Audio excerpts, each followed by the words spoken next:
All right, folks. Last up today, we've got fifth-year senior guard Jordan Miller. Again, if you have questions for Jordan, please use the hand raise function.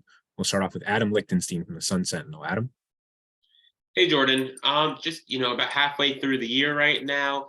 Just how would you assess your season so far, and just how you done in your role on the team, and also follow. Well, sorry, go ahead.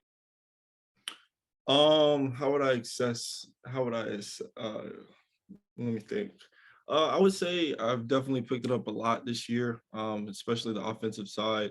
I think my ability of showing that I can do many things, and I'm not just kind of like a jack of all trades role wherever the team kind of needs me to be. Um, Obviously, I set the bar pretty high for myself, but I mean, honestly, there's some areas I still want to improve on my 3-point percentage. But other than that, I really it's an emphasis for me to make all defensive team this year. That's always been a goal of mine. But I mean, I think I'm playing decent. I'm playing good. There's obviously always room for improvement, but I can't complain. And in kind of a similar vein, just where do you think you've improved? Since you arrived in Miami. I think just my IQ. The game slowed down a lot for me. Obviously, it's my fifth year. Being able to just make right decisions at the right time, and just make good basketball plays. Go to Marcus Benjamin from Keynes County. Marcus. Hi, Jordan. This season, you guys have had to come back several times to win games. Obviously, not the ideal situation, I guess you kind of want to be in. But if you could just talk about the will of this team to not get down or just to battle back to win several games as you did this season.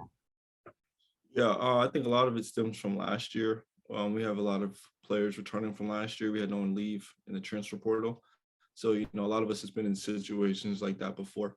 Obviously, we've added new pieces who've been huge and important, but I think the ability to show just poise down the stretch and to be able to close out games when we need to. Obviously, we had 2 losses recently where we didn't.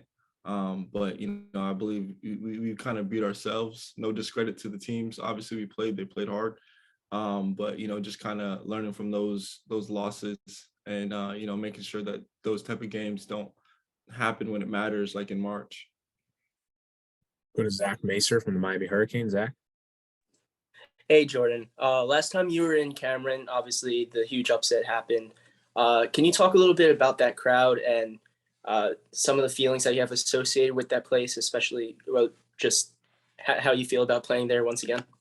Yeah, they're called the Cameron Crazies for a reason. The gym's always electric, a lot of blue. Duke's they've made a name for themselves, obviously with the success Coach K's had. Even while he's been gone, they've still been a pretty good basketball team. So, obviously the team's excited to play there. But, most importantly, we want to have success coming out of Cameron again, like we did last year. Go to Michelle Kaufman from the Miami Herald. Michelle.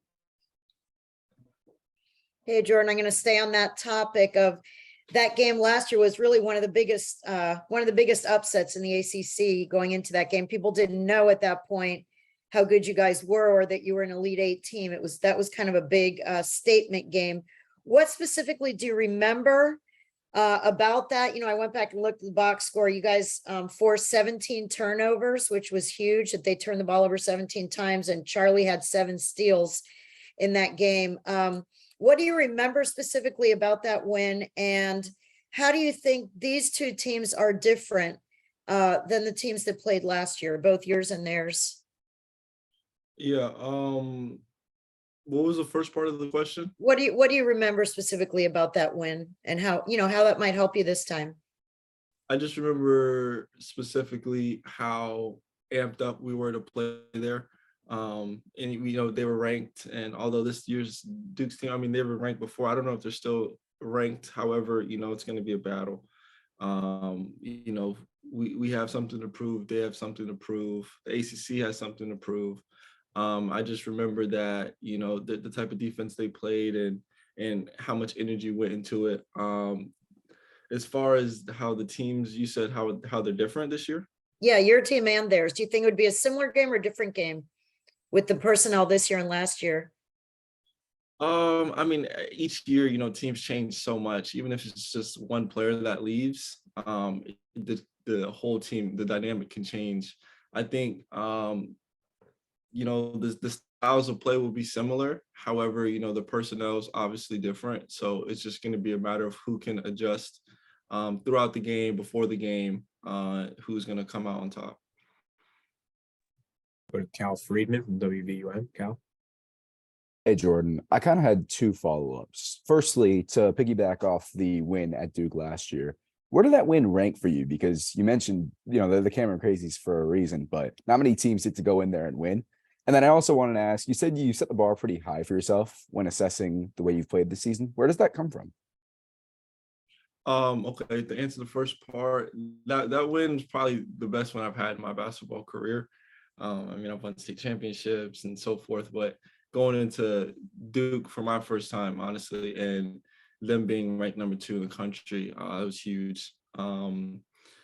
Where does the setting the bar high come from? I don't know. I just expect a lot from myself. I know what I'm capable of, and I know the goals I want to achieve. So that's kind of where it comes from. And just, at the end of the day, like I always say, I just want to win basketball games. So however that needs to get done, I'm willing to do it, step up and do it. Any more questions for Jordan? Go ahead, Michelle. Sorry, I raised my real hand and not my virtual hand. That works too. Yeah, Jordan, I want to ask you about Harlan Beverly and just what he's contributed. Recently, the last few games in particular, he's been a really key player. What does he add to the puzzle? To your team. What specific qualities does he have that you think help you guys? Yeah, you could have asked me before the season. I thought Harlan was going to be a very big key to our success this year. Obviously, he was fresh off the back injury, so he had to work his way back into, just the swing of things. But Harlan brings experience. He's a fourth year. I'm not sure how much eligibility he has. I don't want to get that wrong, but he's played a lot of college basketball, and experience is always the best teacher. And having someone that can come in and defensively, he's just been a monster. Offensively, you see how he's getting into his rhythm. He can really play, and I think he's showing it. And I expect him, and I wouldn't be surprised if he even ups it even more as he gets more comfortable getting back into playing games and stuff like that. All right, Jordan. Thank you very much for your time. Everyone else, thank you as well.